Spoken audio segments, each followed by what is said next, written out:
This time, Julie is living with her friend Carla while going to school. Her and Ray are still together. Ray still lives back home, whereas Julie doesn't want to go back yet.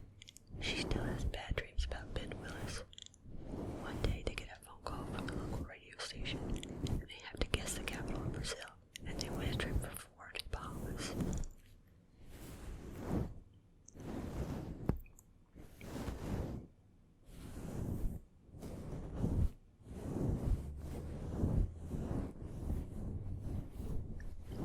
Ray is being an idiot and tells Julie he would try, but wasn't sure if he would make it. His buddy makes him see the light, and they decide to go on a road trip to Julie's in order to go to the Bahamas. Unfortunately, they stop at what looks like an accident, but it's Ben Willis, and he kills Ray's friend and tries to kill Ray.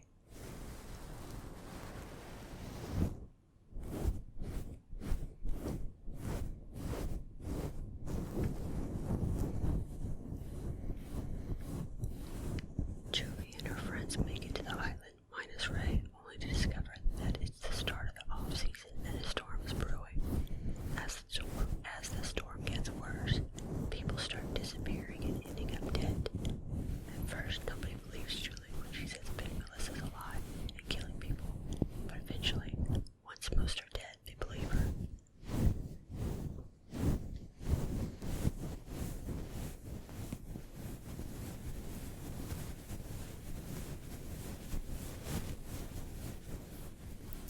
There's a twist at the end, of course, so I won't spoil that. Ray finally shows up to save the day. Well, sort of save the day. Julie is the one that saves the day. Hopefully, dispatching Ben Willis for good.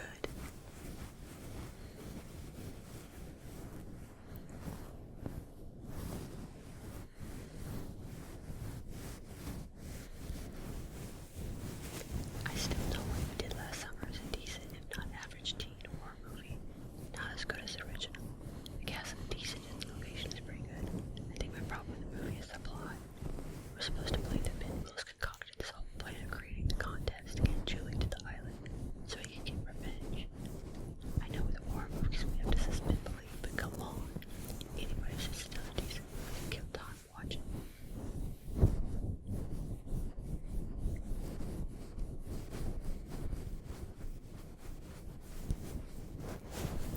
And now for a special segment I call Did You Know?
A sequel, I'll Always Know What You Did Last Summer 2006 was announced in 2000. It was originally meant to star survivors Jennifer Love Hewitt, Brandon Norwood, and Freddie Prinze Jr. again. However, the film was left alone for a while, and the original script, which involved Jennifer and Brandon writing, was scrapped, and a whole new script was written despite the script being rewritten. Hewitt was rumored to have a cameo appearance in the new sequel, but never made it.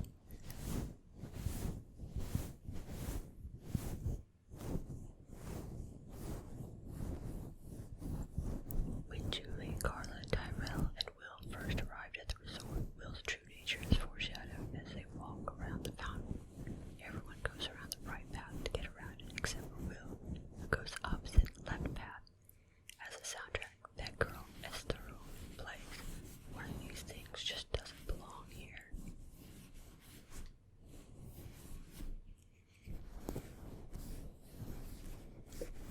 Tyrell's death is foreshadowed early on when they get to the island.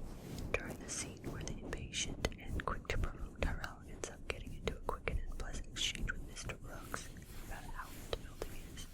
Mr. Brooks' response to Tyrell's sarcastic quip was, "It'll outlive you, I'm sure," foreshadowing Tyrell's death later in the film, and quite possibly setting up Mr. Brooks as a sort of red herring.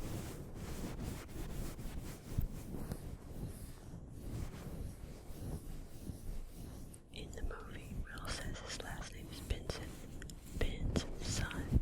If you take both last names, Willis and Benson, it says Will is Ben's son.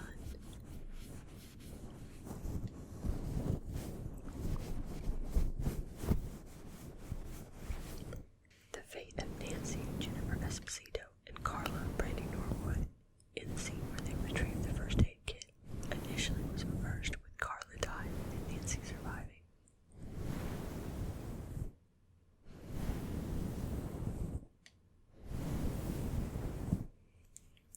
Now for my ratings out of 5. For the kills, blood and gore, 3. Next is sex and nudity, 0. The scare factor, 3. My enjoyment factor, 5. My overall ranking is 2.75.